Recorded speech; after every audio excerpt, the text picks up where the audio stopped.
क्रोध का कहर। यह कहानी एक बड़ी कंपनी के मालिक की है। एक दिन उसका अपनी पत्नी से किसी बात पर झगड़ा हो गया, परंतु उसे ऑफिस जाने की जल्दी थी, सो वह झगड़ा अधूरा छोड़ चलता बना। अब जगह उसने भले ही छोड़ दी थी, पर क्रोध नहीं छोड़ पाया था। लेकिन पत्नी सामने थी नहीं, तो निकाले किस पर।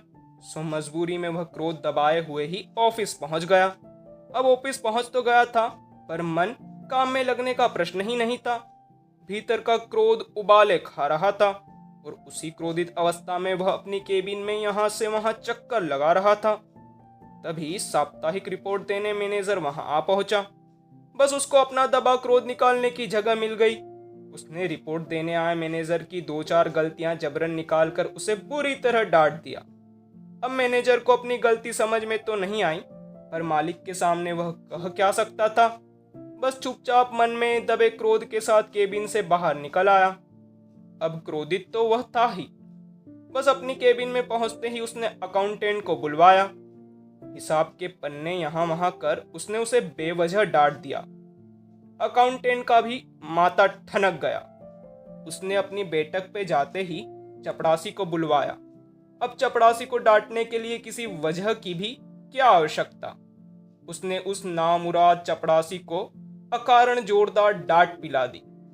बेचारा चपड़ासी ऑफिस में तो चुपचाप अपमान का यह घूंट पी गया, परंतु घर पहुंचकर वह अपने पर काबू ना रख सका।